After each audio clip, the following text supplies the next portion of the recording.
Bueno, ¿qué tal? Aquí tenemos la estructura del ojo y la parte sensorial se encuentra en la retina. La retina es parte del sistema nervioso central y está formado por distintos tipos celulares. Fíjense que la luz entra e interactúa con las últimas capas celulares de la retina y vuelve para atrás hasta llevar la información al sistema nervioso.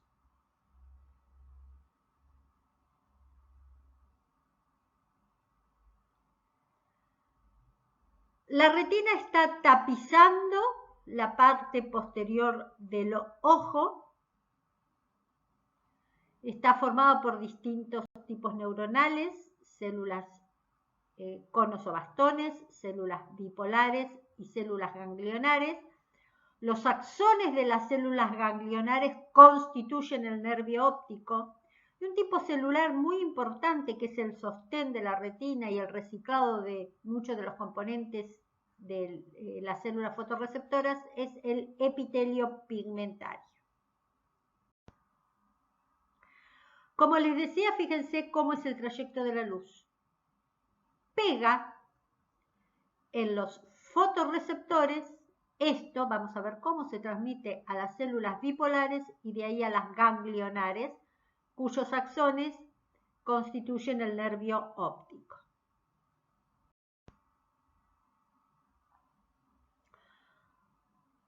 ¿En qué se basa la visión? En comparar contrastes de distintas intensidades. Así tenemos una visión nocturna, llamada también escotópica, que la llevan adelante los bastones que detectan el brillo, y una visión diurna, llamada también fotópica, que está a cargo de otros tipos celulares llamados conos, que además perciben el color. Estos conos están formados por 3 fotopigmentos llamados conoxinas, que absorben a esta longitud de onda, mientras que los bastones están formados por rodopsina, que absorbe a esta otra longitud de onda. Y son los que predominan, digamos, esta longitud de onda es la absorción de la rodopsina en oscuridad, porque por luz, como vamos a ver, se blanquea. Entonces, ¿cómo es ese proceso visual? Hay un fenómeno físico de enfoque de luz, un fenómeno bioquímico que traduce esa señal lumínica, un fenómeno eléctrico que se transmite en impulso nervioso y a nivel del sistema nervioso central el fenómeno cognitivo que integra toda la señal.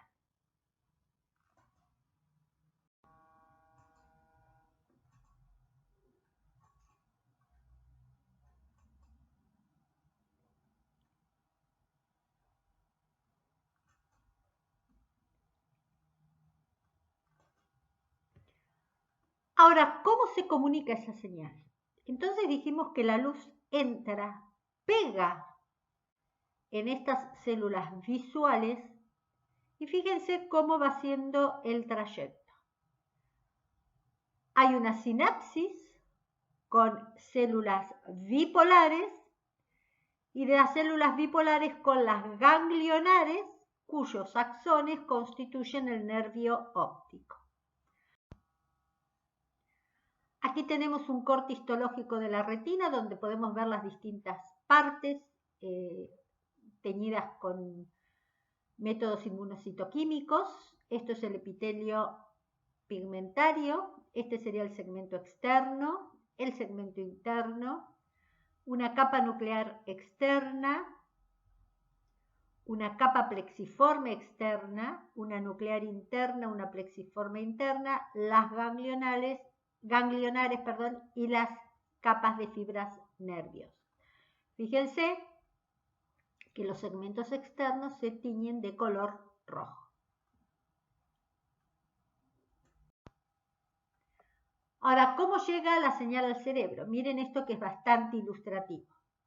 Llega la luz, ilumina los fotorreceptores, eso se transmite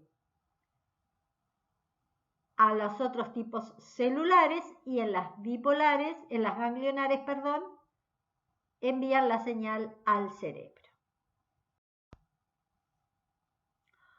Aquí tenemos una microscopía electrónica del ojo donde se ven muy bien los bastones y los conos. Fíjense que los conos, acá tenemos una estructura, son más chicos. Y ahora vamos a ver las diferencias entre unos y otros. Los conos son los responsables de la visión diurna y del color. Están formados por un segmento externo, un interno y un terminal sináptico. Mientras que los bastones son responsables de la visión nocturna y de la diferenciación entre el blanco y el negro. Y están formados por discos membranosos, un segmento externo, un segmento interno y un terminal sináptico. El segmento interno en uno y en otro son los responsables de sintetizar todos los elementos constitutivos del segmento externo. Y una diferencia muy marcada entre el cono y el segmento externo es que el segmento externo está formado por discos membranosos, como si fueran monedas apiladas, donde está metido el pigmento visual y rodeado de una membrana plasmática. Mientras que el segmento el cono, ese segmento externo, se va formando por imaginaciones y vaginaciones del interno y no está rodeado por membrana plasmática.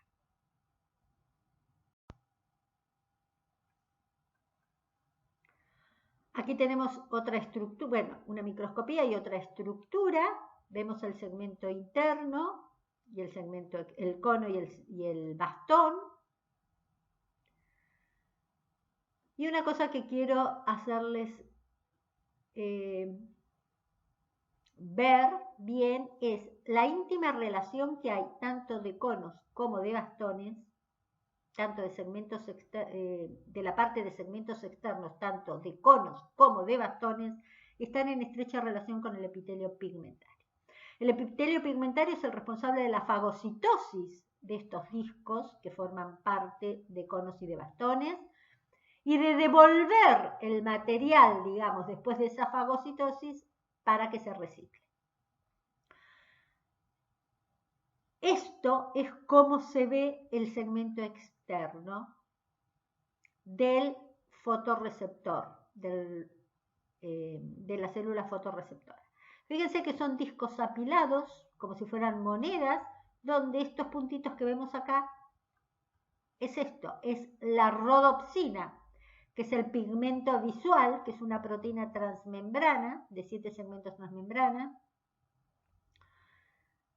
y está formada por un cromóforo que es el retinal, que es el que sufre la absorción de la luz, cambia y pasa todo lo que vamos a ver ahora que pasa. Entonces está formado por, vuelvo a repetir, por un segmento externo, un segmento interno y el terminal sináptico. Este terminal sináptico libera en reposo glutamato, es decir, en oscuridad libera glutamato. Cuando impacta la luz, disminuye la liberación de glutamato. Aquí tenemos otra microscopía electrónica de cómo se ve. Les vuelvo a repetir, toda la maquinaria sintética de los elementos lípidos y proteínas se encuentran en el segmento interno y se van formando como membranitas para constituir los discos. Aquí vemos cómo la rodopsina está inserta en el disco, donde se ubica el cromóforo. Es una proteína que este cromóforo le da una coloración roja, es una glicoproteína.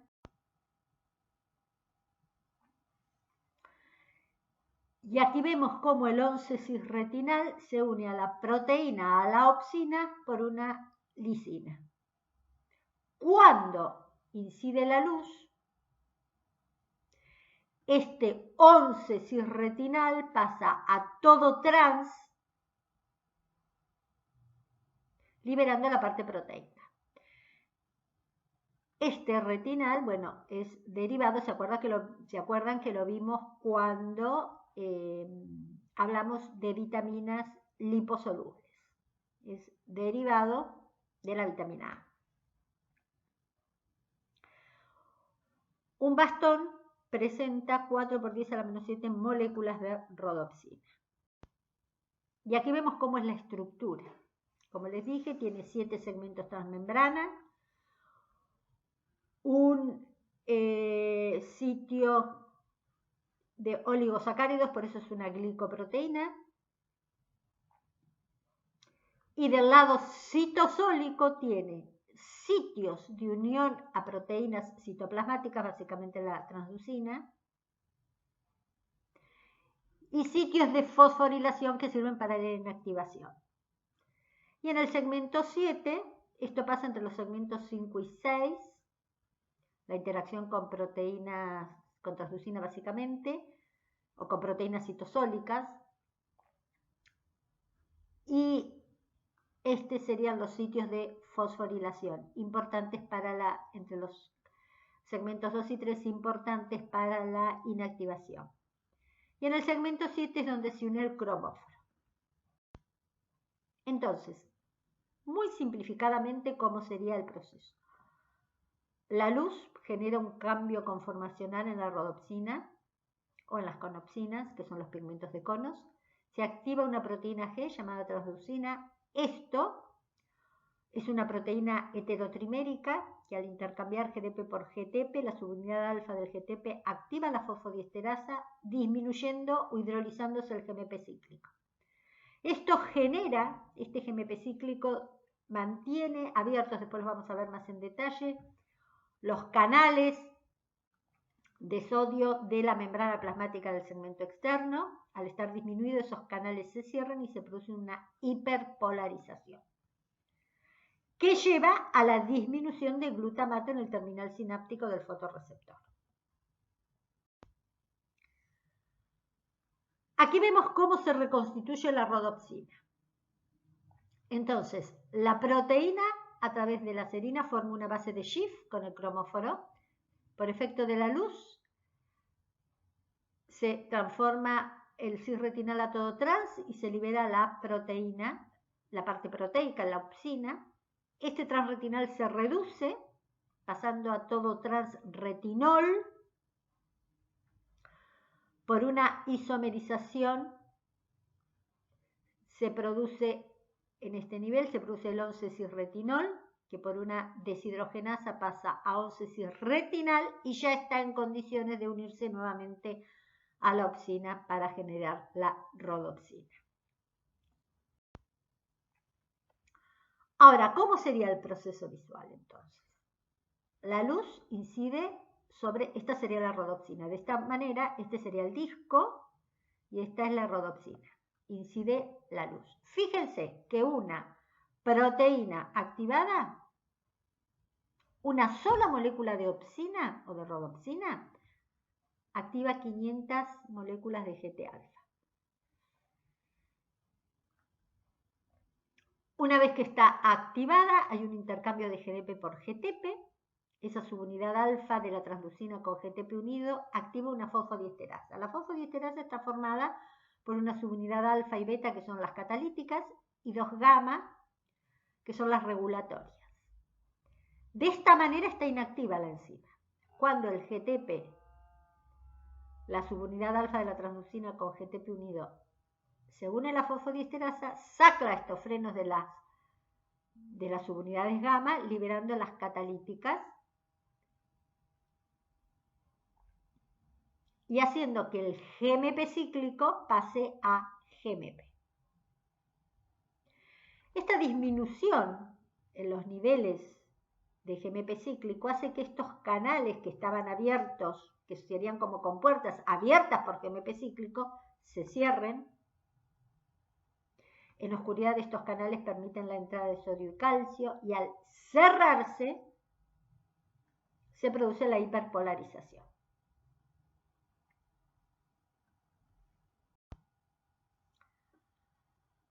Aquí lo vemos de otra manera. La rodopsina se activa. Al activarse interactúa con la transducina. La transducina, la subunidad alfa con GTP unido, activa una fosfodiesterasa Y a esta fosfodiesterasa se le une este complejo RGS.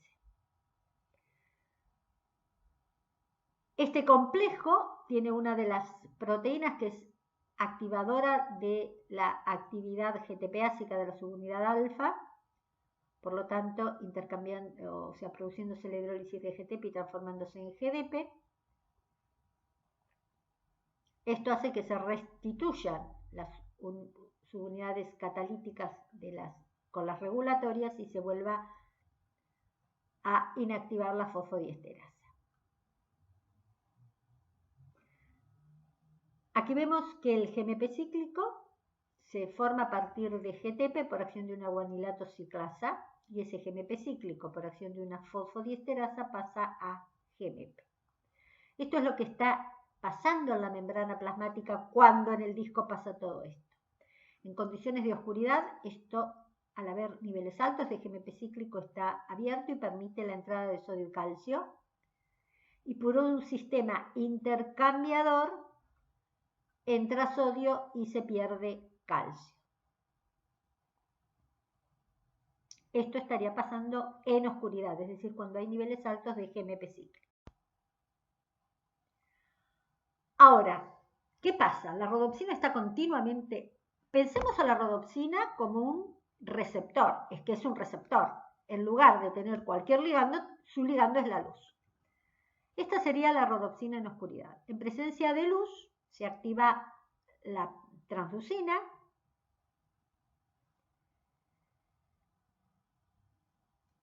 ¿Y qué pasa? ¿Cómo se empieza a terminar esa actividad? Si no, entraríamos en ceguera.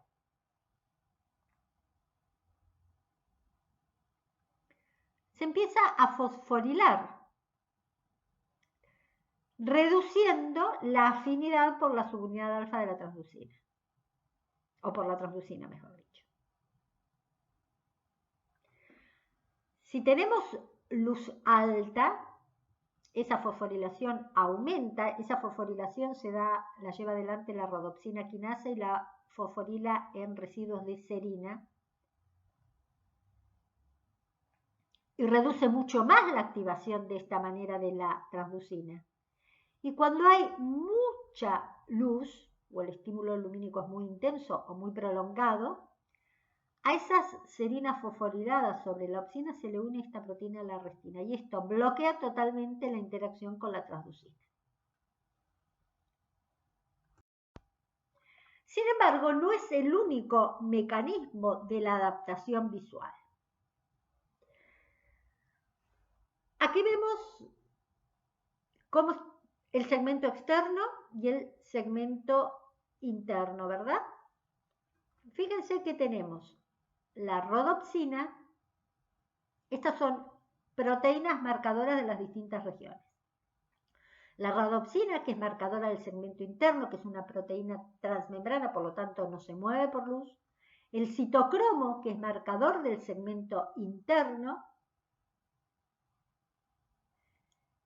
Y la sinaptoficina, que es marcadora del terminal sináptico. Ahora vamos a ver qué pasa cuando sobre el fotorreceptor impacta la luz.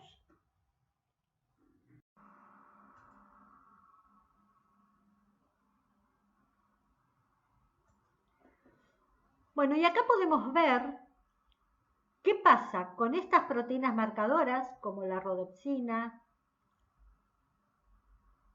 el citocromo, que vuelvo a repetir, esta es marcadora de segmento externo y esta es marcadora de segmento interno. ¿Y qué pasa con la transducina? En oscuridad y en luz. Y miremos esto que vemos acá. La roja indica rodopsina, la azul es la subunidad alfa de la transducina y la verde es la subunidad beta de la transducina. Y en amarillo está representado el citocromo. Fíjense que en oscuridad la rodopsina está en el segmento externo. Aquí vemos los colorcitos. La transducina, ambas subunidades están en el segmento externo y el citocromo está en el segmento interno.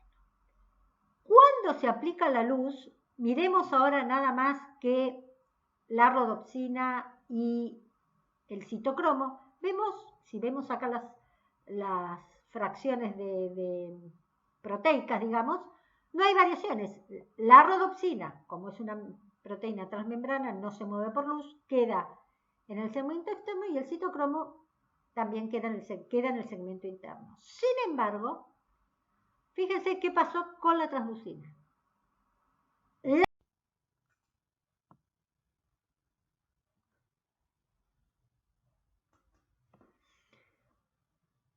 En esta diapositiva vemos, fíjense, las distintas proteínas, en este caso es la transducina, la subunidad alfa y la beta gamma, en el segmento externo, en función de la intensidad lumínica.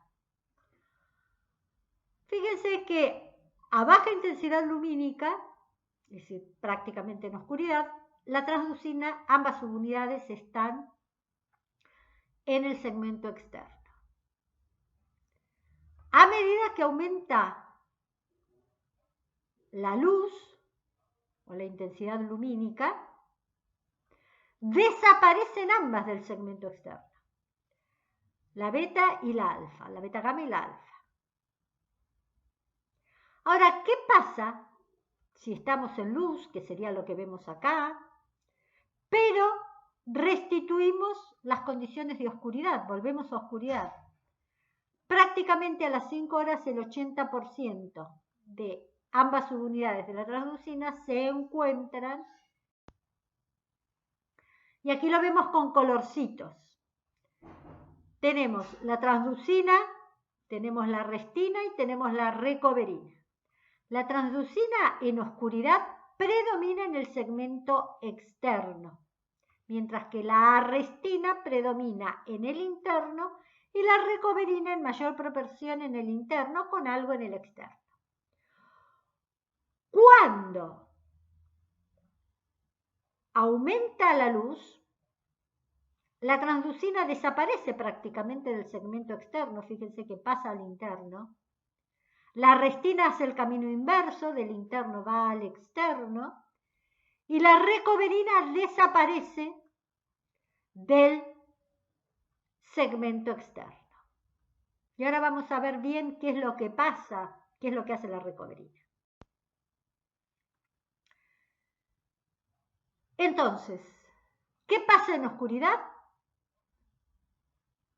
Estos canales permanecen abiertos por el GMP cíclico y hay una liberación de glutamato hacia las células bipolares. Mientras que en presencia de luz disminuyen los niveles de GMP cíclico, se cierran estos canales, hay una hiperpolarización, fíjense que el potencial de menos 40 pasa a menos 70 y disminuye la liberación del neurotransmisor. Esto es lo que vemos.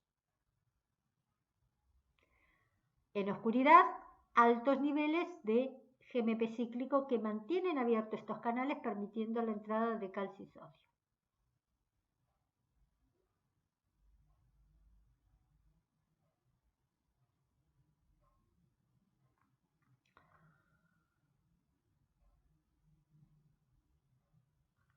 En oscuridad, al disminuir los niveles de GMP cíclico, estos canales se cierran. ¿Cómo es todo el proceso? La luz sobre la rodopsina permite la interacción de la transducina con la opsina activada, produciéndose el intercambio de GDP por GTP. La subunidad alfa del GTP estimula a la fosfodiesterasa, por lo tanto, disminuyen los niveles, hidroliza el GMP cíclico a GMP, disminuyendo estos niveles y cerrándose estos canales.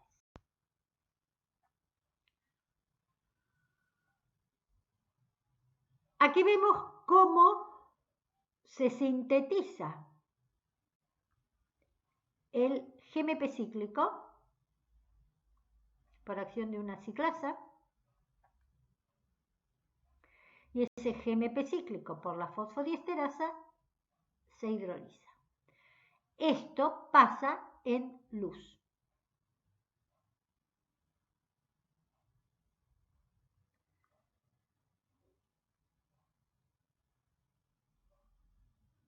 La recoverina es otra proteína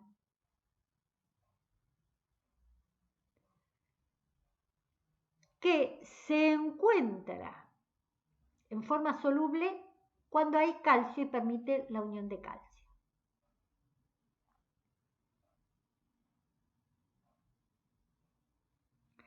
Esta recoverina con calcio unido mantiene secuestrada la rodopsina quinasa, es decir, impide que la rodopsina quinasa fosforile a la proteína, a la opsina.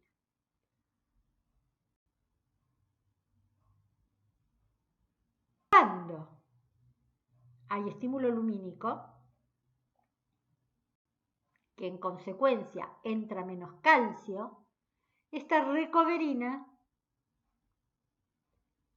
libera la rodopsina quinasa, porque para estar unida a la rodopsina quinasa necesita calcio, y esa rodopsina quinasa puede fosforilar a la opsina en serinas, en residuos de serina.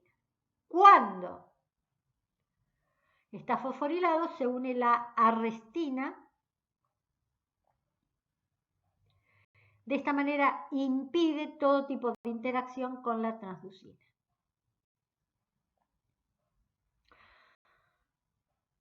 Además, hay un complejo RGS9 donde hay una proteína que es aceleradora de la actividad GTP-ácica de la subunidad alfa de la transducina, de forma tal que hidroliza el GTP a GDP, y esto permite que se restaure la fosfodiesterasa, o que se le una a la subunidad gamma de la fosfodiesterasa, inactivándola de esta manera.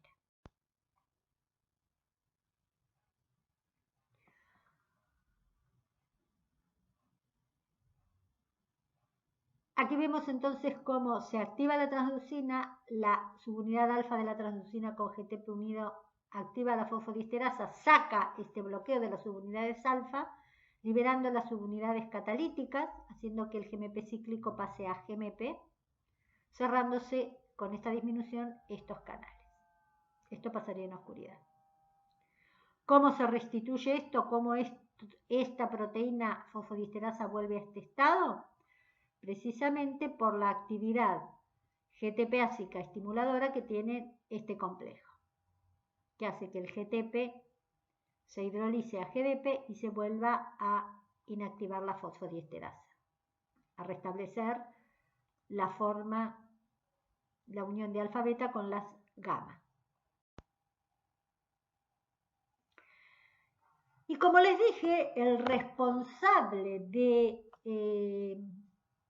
mantener los elementos estructurales del segmento externo, tanto de bastones como de conos, es el epitelio pigmentario, que también es el responsable de generar el cromóforo para que pueda unirse a la proteína. Como vimos, la rodopsina, este es lo que pasa en el bastón y esto es lo que pasa en el cono.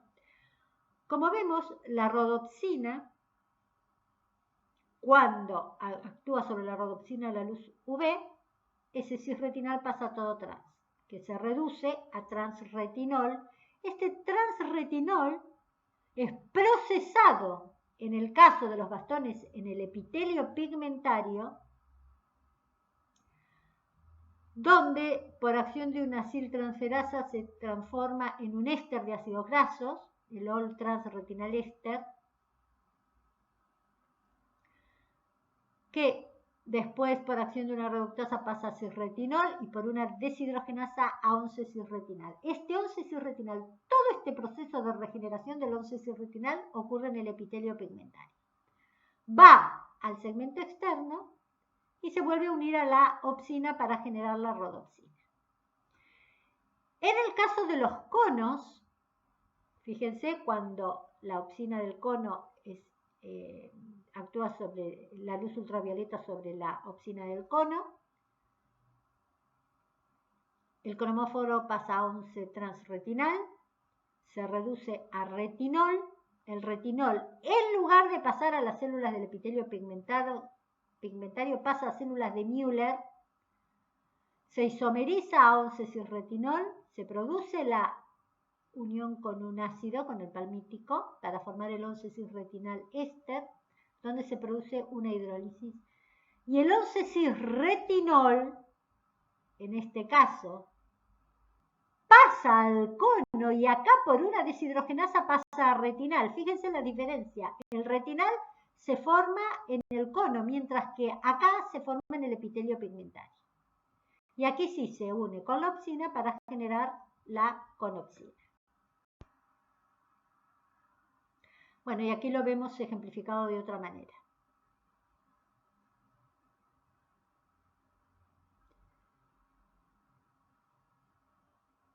Como el transretinol